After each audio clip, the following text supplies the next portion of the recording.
Hi, MC Solaris here, paranormal romance author of the Orion's Order series, and welcome to another day of Solaris's Summer of Love.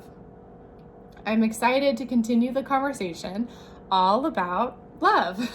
Specifically, today I'll be guiding you through an opportunity to connect with a spirit animal for love. In the Orion's Order series, we have several shifters in the pack. Blake is an alpha wolf, and we also have Riker and Ryland, identical twin black jaguar shifters. In some sense, you could say that these are their spirit animals. In Riker's Key, Book 2 of the Orion's Order series, the animal that they share their body with is briefly described as his kindred spirit, the spirit of the wild animal that was integrated with the very essence of his soul. Now, in our human world, back here on Earth, we have a slightly different connection with spirit animals. Unfortunately, because how awesome would it be if we could shift into a wild and powerfully magnificent animal, right? So when I was studying to be a shamanic practitioner with Dr. Stephen Farmer, he taught me, well, a whole freaking lot. But one specific thing he taught me about spirit animals or power animals. Well, here's how Dr. Farmer describes it in his book, Animal Spirit Guides. Those spirits that are in animal form that teach us, guide us, empower us, and help us heal are called animal spirit guides or spirit animals. In shamanic and indigenous cultures, they may be called totem animals or power animals. Often these terms are used interchangeably, although there are subtle differences in meaning.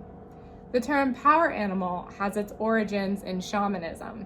This is a specialized animal spirit guide that shamans or shamanic practitioners acquire early in their initiation into their practice. They may come to you in meditations, visions, dreams, or shamanic journeys. It is a highly personal and specialized relationship with an animal spirit guide, one in which the personality and characteristics of the particular power animal that you've attracted to you is typically reflective of your own personality and characteristics. Dr. Farmer also says we can call on them for guidance, protection, healing, encouragement, and inspiration. And today we're going to call in a power animal or set an intention to call in a power animal or a spirit animal for love, specifically to invite more love into our life.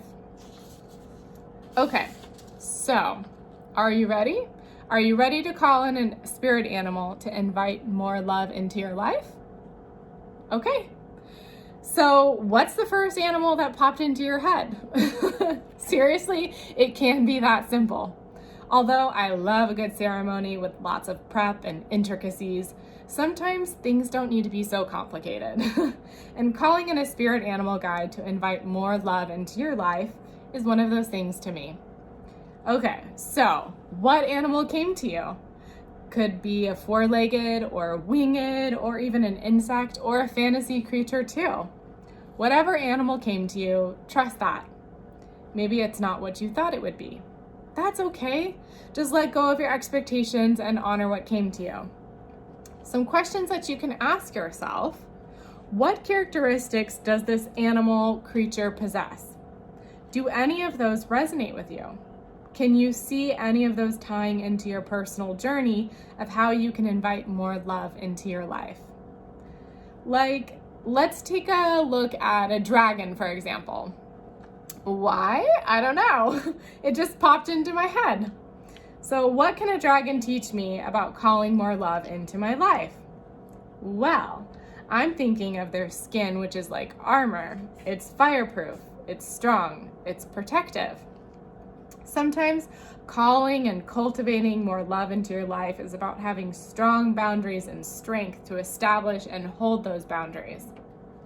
Another thing about dragons is that the one that popped into my head at least, can breathe fire.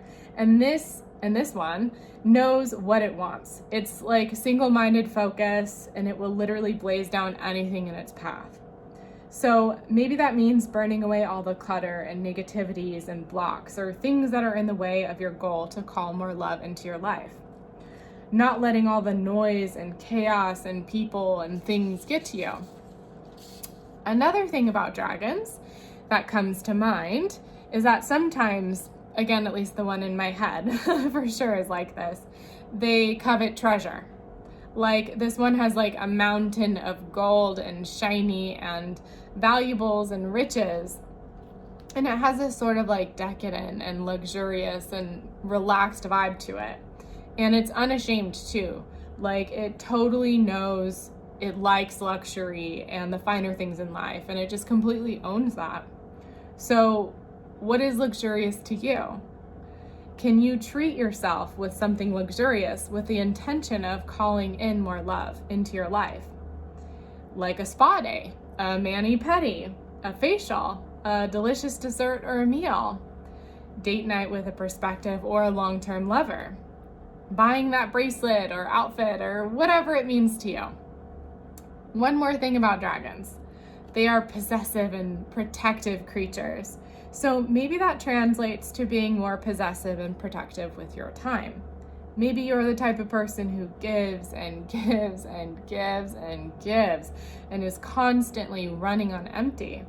So perhaps you can take a mini time out and from the giving and practice receiving and replenishing your reserves. So in closing, whatever animal came to you, trust that. Sit with it.